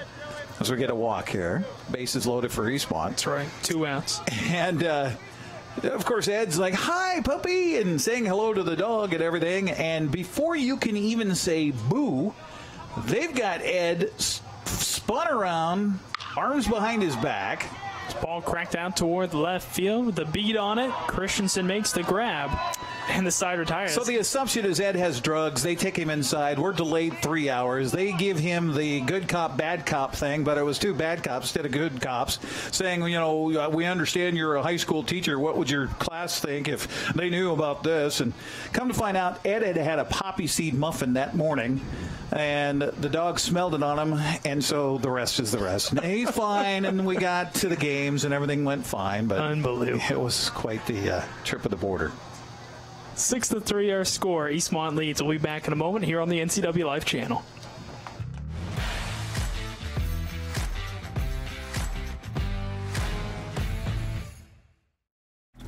Your search for quality patio furniture with excellent customer service is over. Blue Lagoon is proud to offer only the finest outdoor furniture and accessories from some of the most renowned manufacturers in the industry. Our showroom showcases a large selection of in-stock furniture, fire pits, umbrellas, cushions, and outdoor accessories. Our in-house outdoor decor specialist is available to help you design and custom order the perfect furniture for your unique space. When you call Dick's Heating and Air Conditioning, you're calling on 35-plus years of experience in the Wenatchee Valley. Spending extra time in your home, you may have discovered an unwanted aroma. Stinky feet, pets, who knows what. Call Dick's today about installing their Train Clean Effects electronic air cleaner or a Rheem Halo ultraviolet air purifier. Either way, the air quality in your home will be improved. Proudly servicing all of North Central Washington, call 884-6444 today.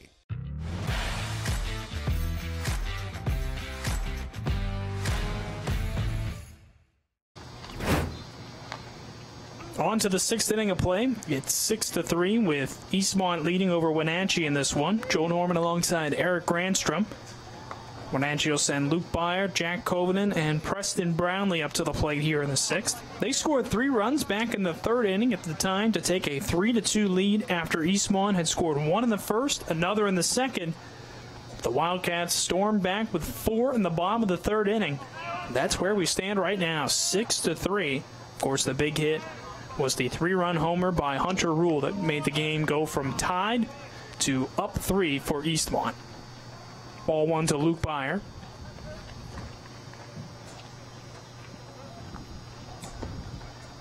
Cooper Richards still out there, kicks and deals, and misses away. It's 2-0. In your history doing baseball, Joel, how many no-hitters have you called?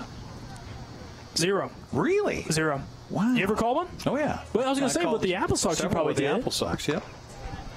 Yeah, they had a combined no-hit up in Kelowna. We were talking about going north of the border. That was an interesting front end of a series after we traveled forever to get there. I think we came from Bend, Oregon, all the way up to Kelowna. Jeez, oh, man. You talk about a lot of time on a bus. That is a long trip. So they had every excuse in the book not to win the first game of the series. It ended up, I think it was a 3-pitcher no-hitter. That's incredible. Big cut and a miss. And down on strikes goes Byer to start this 6th inning. That's incredible.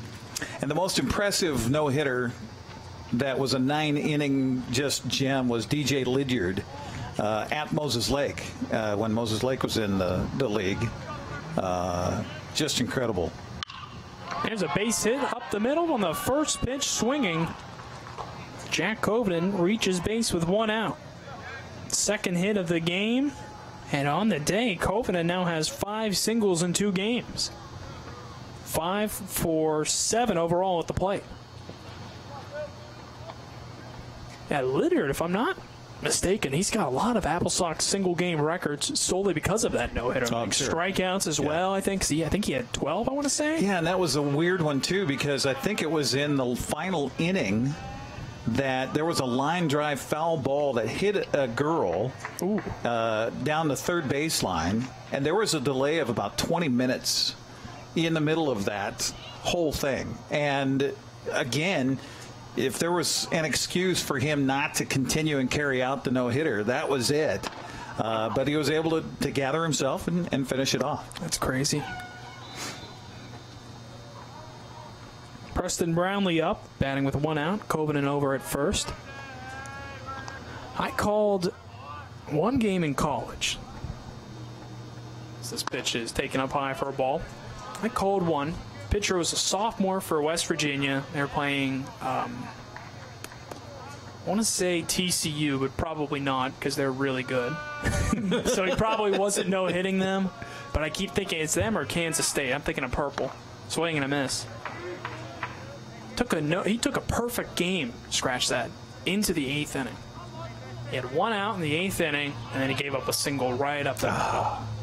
So he had 5 outs to go. Oh, wow. And that was that. No-hitter gone, perfect game gone. That's the closest I've been.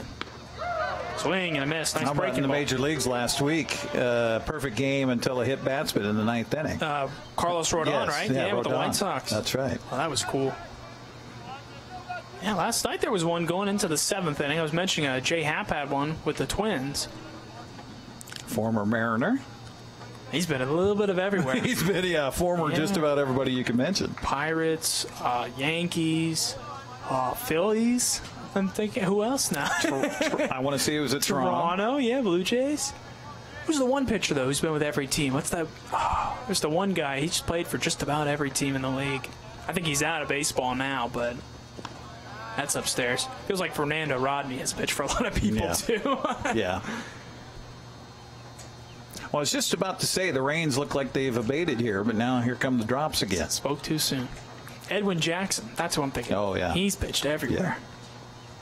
Here's another hard hit ball over the second baseman Smiley's glove. Covenant advances to second on Brownlee's single. Wenatchee might have something going here in the 6th. Runners at first and second and one out. They need 3 to tie. Richards, the starter, still in there. 5 pretty strong innings. The only hiccup really being that 3rd inning. Every other inning he's faced just 4 batters. He's about to face his 4th of this 6th inning here. Number 20, left-hander warming up for Eastmont in the bullpen. So that's Lucas Spanning. He was Tuesday's starter. He went 3 innings in that one, so you would think he'd be available today.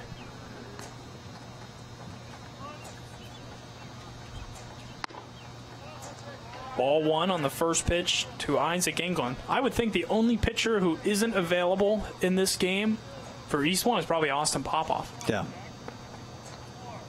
Started in game 1. England pops this up, but it's foul. Go out of play. I also called, trying to remember, it was the front end of a doubleheader at Paul Thomas Field. And we had a pitcher for the Apple Sox out of Columbia Basin Community College who did a great impersonation of a hawk call, being the CBC Hawks. Mm-hmm. He had a no-hitter in 7 innings. Okay. So kind of one of those, yeah, it's a no-hitter, but it was only 7 innings type of thing. Yeah. It's pretty impressive, though, nonetheless.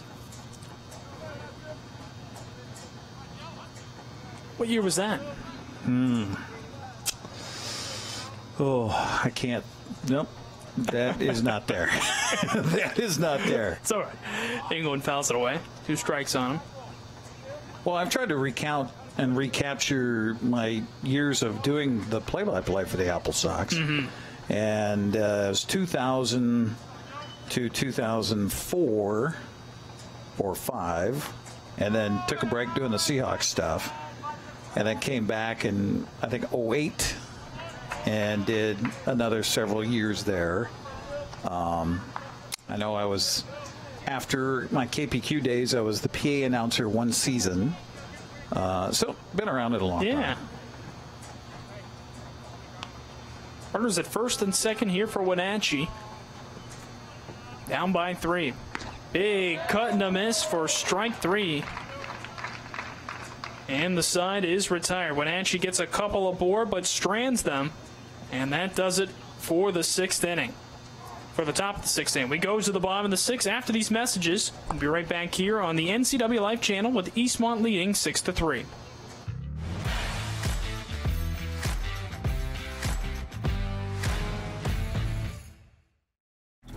My name is Brian Thorpe. I own Global Car Care in Wenatchee and have been here for about 25 years. Brian started Global Car Care as Brian's automotive alternative on Orondo Street. Some customers were following Brian since Brian's automotive time. No, we're just grateful to be part of this community. This is where I grew up. We want to do our part to be a valuable part of this community. We want to thank you for trusting our business for 25 years. Hi, I'm Shauna Larson. I'm the designated broker here at Laura Mounter Real Estate. We are a locally owned firm, and we've worked hard to earn our reputation of always doing business the right way. Laura Mounter Real Estate is continually investing in the best technologies and highest quality marketing. For these reasons, our community has voted us the world's best real estate office for the past 5 years. If you have real estate needs, let a Laura Mounter Real Estate agent show you the difference.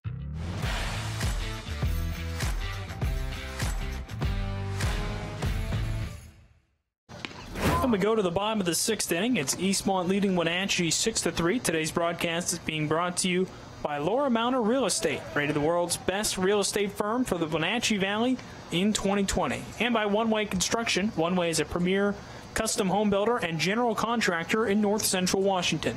One Way Construction, your project, your way. Another pitching change for Wenatchee after Joe Skyleman goes one scoreless inning. Did have the bases loaded with 2 outs, but got out of it. He allowed 1 hit, walked 2, struck out 1. Preston Brownlee will come on in relief. Brownlee got the win in Game 1. And the first pitch he delivers is hit hard over toward third, off of the glove of Dixon. Goes toward Tyler Skyleman. No throw over to first, though. That was really hard hit, Joel. That's one of those, okay, is that a base hit or is that an error? I'd say a hit. Yeah. With how hard that's hit, I'd give a hit to Smiley there. That makes him 2 for 3. So Brownlee coming in from right field. Wenatchee changing things around a little bit. Get you an update on those in a moment. An excuse me swing almost. Comes back to Brownlee. Fires to first. It then hit the runner. Hit something. It popped up. Went into right field. That's going to allow Smiley to go all the way over toward third base. What looks like that's going to be an infield single. And an error, I believe. The throw was a little bit off. That's where it's so important for the first baseman to give a good target either inside or outside. And that's where the communication needs to happen as well with the catcher behind home plate. On those kind of plays, he's got to be hollering inside, inside. And the first baseman needs to give a good target on the inside of the base path there so you don't have a chance of hitting the runner in the back as he goes up the first baseline. It's fortunate for Popoff there. It looked like he was trying to check his swing. Barely made contact, a swinging bunt, and then ends up safe at first on the errant throw. Brings up Cooper Richards, who pops one up. Third base side in foul territory, giving a look and making the grab is Byer.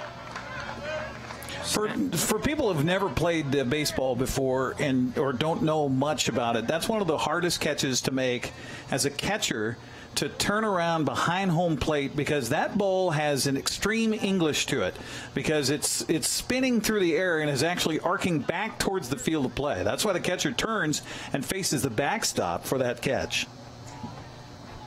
It's very tough, especially on this sky today.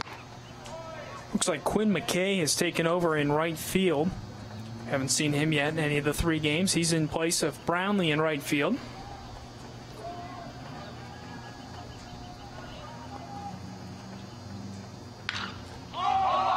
Popped up, playable in shallow center, moving in a bit and making the grab. To retire Ruhl goes Kane. On the sac fly coming home, in there to score goes Smiley. And Eastmont adds to its lead. They tack on 1 more and they make it now 7-3. Didn't think that was hit super far, but it was far enough, and Smiley got a good jump. So Ruhl's able to hit a sacrifice fly, and that gives him his 5th RBI of the day. Popoff stays put over at first base. I've seen the T-shirt worn by a lot of Eastmont's football players, and it carries through on any sport. Speed kills. Sure and does. A lot of speed there for Smiley at third base. It's certainly the strength of this ball club, too. Lucas Banning up to the plate. Wild pitch is going to allow Popoff to go to second. He's going to take a big turn. Stays put there.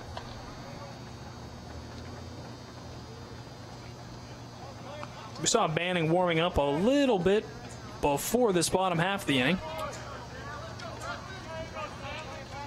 At the plate right now, the chance to drive in another run. Smiley has scored twice in this game. He and Popoff, the only players to score multiple runs. That might change here, as Popoff might get a 3rd one here, as this is hit into left field, and he will come around to score easily on the RBI knock. So Eastmont adds to its lead. An RBI single drives in Popoff. 2nd run of the inning. That makes it now 8-3, a 5-run lead. It's one of those seeing eye singles. Just was able to find the right hole in the defense on the left side of the infield, and as soon as that ball gets to the outfield, especially now with the rain here, it just absolutely dies. So no chance of getting the runner coming home.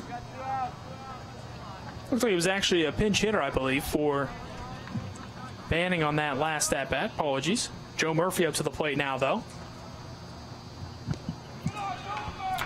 It's number 8. Isn't that your new pitcher, too? Well, an 8 on the mound, 8 at first base as well. That was Sam Klinkenberg, who was pinch hitting. It looks like. Yeah, it looks like he pinch hit there. Saw him on Tuesday. Played first base in that one before Banning went over. This one popped in towards center, playable, and caught by Kane. So the side finally retired, but not before Eastmont strikes twice with a pair of runners. An RBI single by Klinkenberg, and then a moment before that, it's Ruhl with a sacrifice fly. 2 more runs on the board for Eastmont. They now lead Wenatchee by a score of 8-3 as we go to the top of the 7th. Stay tuned here on the NCWLIFE Channel.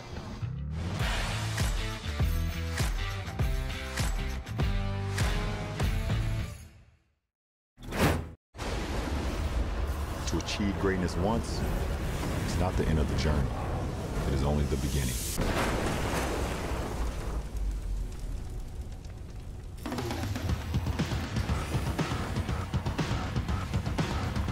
Introducing the next all-electric super truck. The revolutionary GMC Hummer EV SUV. Reserve one now while they last. Building. It's in our blood. Building something out of nothing. It takes heart, grit, and hard work. At One Way Construction, our crew is our family. With decades of contracting experience and our in-house design team, we bring a unique perspective to building. We know that if we work together, we are capable of reaching heights that are impossible to reach alone. The possibilities are endless.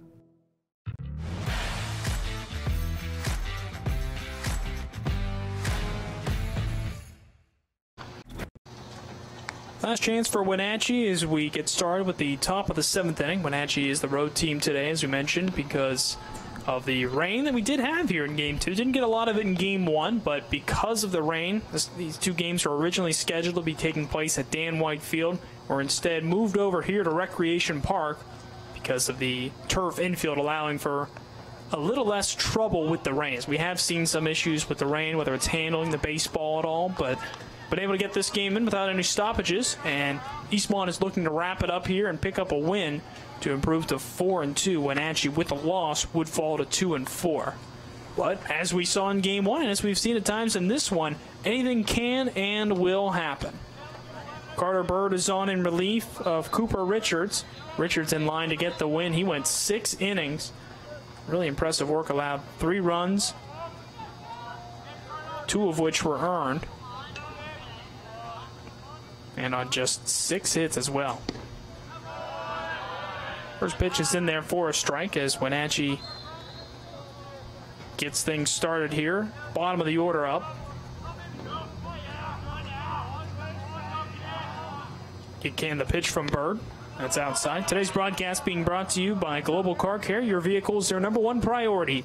Diesels and European cars are their specialty. Pick up and drop off available. Stop by their website, globalcarcare.net.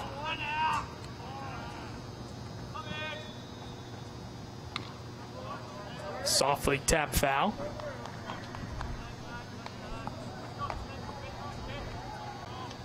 As we mentioned, bottom of the order up for Wenatchee here in the 7th inning. It's like Christensen up after Skyleman struck out to end the last inning. There's a strike on the outside edge.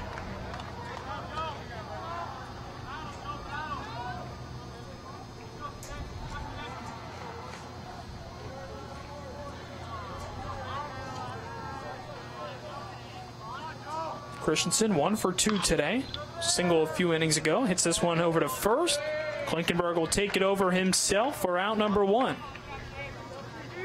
Klinkenberg came on to pinch hit last inning for Banning. Picked up an RBI single and now records out #1 here in the 7th.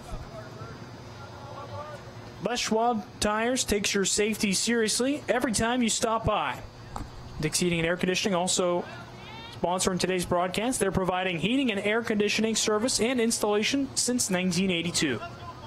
Serving residential and commercial, they specialize in indoor air quality, installation, and service or repair. Now Chase Dixon up to the plate. 2 outs to go here. Wenatchee has been quiet since the third inning offensively. Just 3 hits since the third. Fouled away.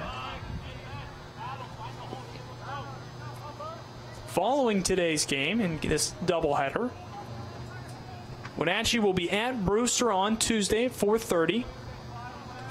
Eastmont is at Ephrata on Tuesday. Both teams will be playing at home next Saturday, a week from today.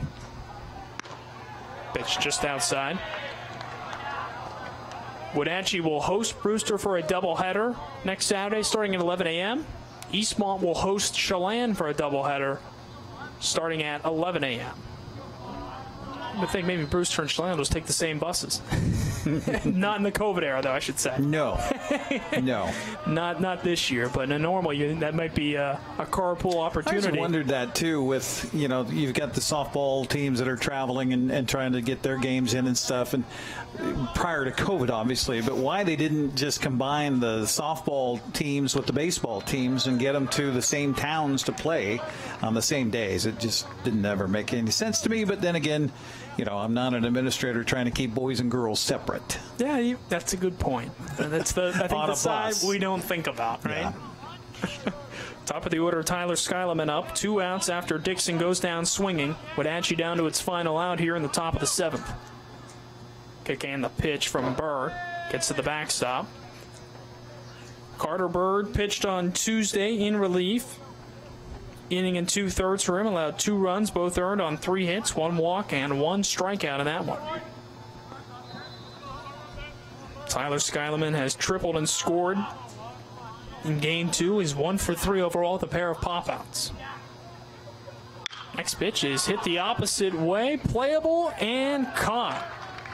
Murphy makes the grab in right field, and that will do it. It's a split doubleheader. Wenatchee wins game 1, but then Eastmont strikes back and takes game 2. This one by a score of 8-3. We'll be back in just a moment to wrap things up here from Recreation Park. Stay tuned with us here on the NCWLIFE Channel. When you call Dick's Heating and Air Conditioning, you're calling on 35-plus years of experience in the Wenatchee Valley. Spending extra time in your home, you may have discovered an unwanted aroma. Stinky feet, pets, who knows what. Call Dick's today about installing their Train Clean Effects electronic air cleaner or a Rheem Halo ultraviolet air purifier. Either way, the air quality in your home will be improved. Proudly servicing all of North Central Washington, call 884-6444 today. Your search for quality patio furniture with excellent customer service is over. Blue Lagoon is proud to offer only the finest outdoor furniture and accessories from some of the most renowned manufacturers in the industry. Our showroom showcases a large selection of in-stock furniture, fire pits, umbrellas, cushions, and outdoor accessories. Our in-house outdoor decor specialist is available to help you design and custom order the perfect furniture for your unique space.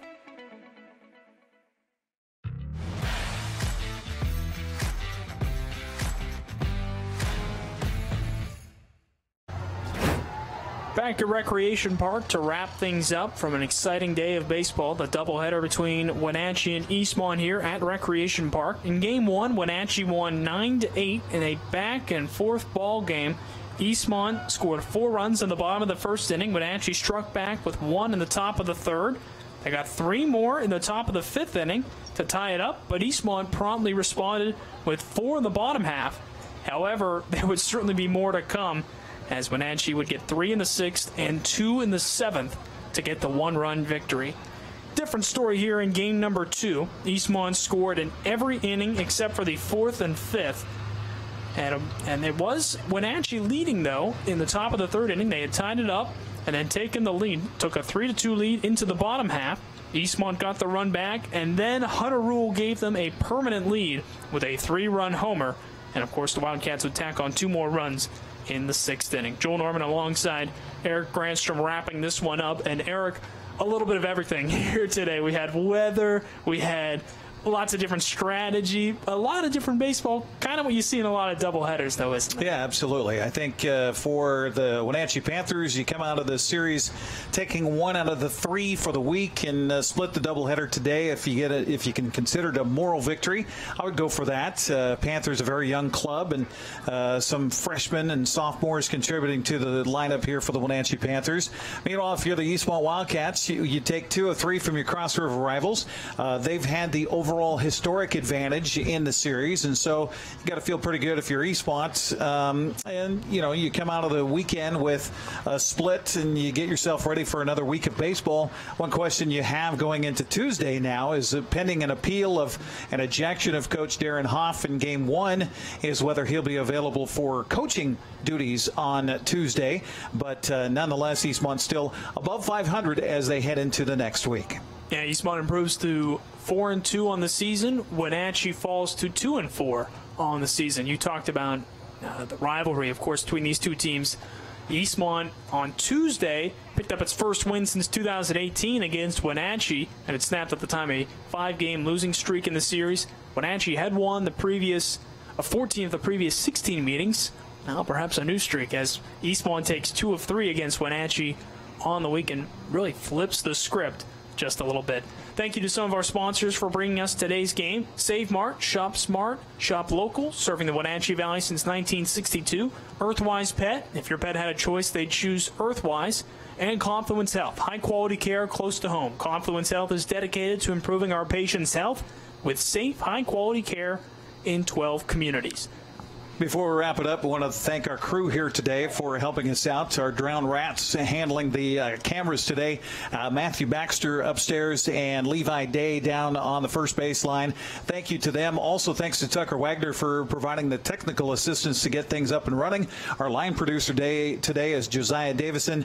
And, of course, back in the studio, Malcolm Whitehall to make sure all the knobs and switches are turned so that you could be able to see this one here today on the NCWLIFE Channel. Eric, thank you very much as well. Always a pleasure. And we will have more sports coming up this week. Tuesday, Cashmere at Eastmont Boys Soccer. That's starting at 6:50. And, of course, you'll have a lot of baseball and softball next weekend. Yeah, we'll on Tuesday night talk about my favorite soccer movies. So be sure and tune in. 6:50 for kickoff. Thanks again for tuning in, everyone, today. Eastmont takes down Wenatchee in Game 2, 8-3. Before that, Wenatchee defeated Eastmont 9-8. You've been watching high school baseball on the NCWLIFE Channel. Shot and beautiful. Thanks for watching high school sports on your home for local high school sports, the NCWLIFE Channel. Today's broadcast was brought to you by August Edge Real Estate, Blue Lagoon Pool and Spa, Confluence Health, Dick's Heating and Air Conditioning, Doghouse Motorsports, Global Car Care, the Highlander Golf Course and Grill, JDSA Law, Laura Mounter Real Estate, Les Schwab Tires, One Way Construction, Pat Armstrong Ford Lincoln, Save Mart, Sangster Motors, Wenatchee Power Sports, Earthwise Pet, and Chelan Douglas Casa. Stay with us all year long for high school sports on your local TV station, the NCWLIFE Channel. We now return to regular programming already in progress.